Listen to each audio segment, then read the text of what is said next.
सम्यक न्यूज. जय भीम. मी हंसिनी. सम्यक न्यूज लाईव्हच्या विशेष बातमीपत्रात आपलं स्वागत आहे.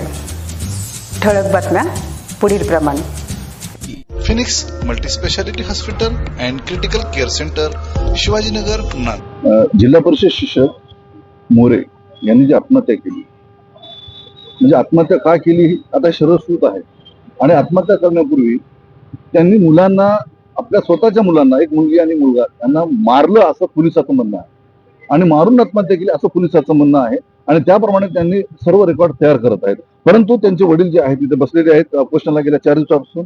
परंतु वडिलांचं असं म्हणणं आहे की जर त्या मुलांना, माझ्या मुलांनी त्याच्या मुलाला जर मारलं असेल तर त्या बाळांच्या अंगावर कुठेतरी निशाण दिसली असती, मानेला, गर्दनला, कुठे यांनी पाहिलेला आहे मृतदेह, स्वतः पाहिलेला आहे. तर काय तुम्हाला, म्हणजे नेमकं तुम्ही त्या दिवशी काय पाहिलात आणि काय झालं आणि नंतर काय अन्याय केला तुमच्यावर? सुरुवातीला तर समजा मुलांची डेड बॉडी काढते वेळेस एक तर जागेवर पंचनामा केलेला नाही आणि कुठल्या याच्यामध्ये पंचनामा केला असला तर तिथं जागेवर पंचनामा झाला असला तर 4 लोकांच्या नजरेत येत होतं. लोकांना माहिती होती बा याला खुपसून मारलं का काय केलं. मग तसं न करता यांनी मुलांना पाण्यामधून काढून नावाद्वारे बाहेर काढलं तेच गुंडाळून समजा ॲम्ब्युलन्समध्ये ॲम्ब्युलन्समध्ये टाकून समजा डायरेक्ट सिव्हिलला घेऊन गेले. सिव्हिलला घेऊन गेल्याच्या नंतर तिथं पीएमच्या वेळेस त्याची ECG वगैरे केली. ECG करून समजा PM साठी दुसऱ्या रूम मध्ये नेल्याच्या नंतर मग माझा मुलगा सोबत होता, माझी बहीण होती.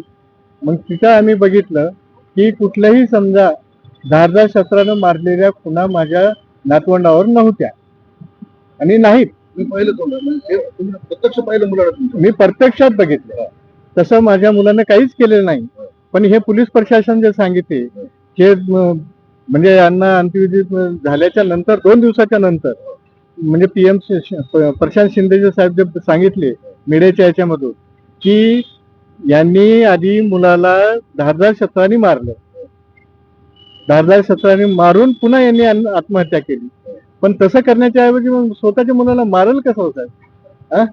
बरं, तसं त्या याच्यामध्ये मग त्यांना समजा कपड्याच्या डागावर रक्त दिसायला पाहिजे, गाडीमध्ये रक्त पडायला पाहिजे आणि कुठलं तरी शस्त्र गाडीमध्ये सापडायला पाहिजे. असं कुठलंच आम्हाला दाखवलेलं नाही आणि कुठल्याच याच्यामध्ये हे नाही. त्यांनी असं म्हणतात की पोलीसवाल्यानं केलेली कंप्लेंट.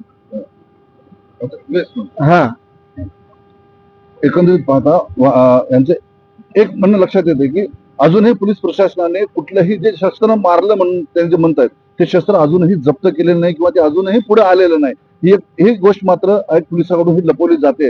आणि आताच मोरे यांच्या म्हणण्यानुसार असं वाटतं की एकंदरीत हा जो प्रकार जो आहे आरोपींना वाचवण्यासाठीचाच प्रयत्न सुरुवातीपासूनच असल्याचं दिसून येतोय.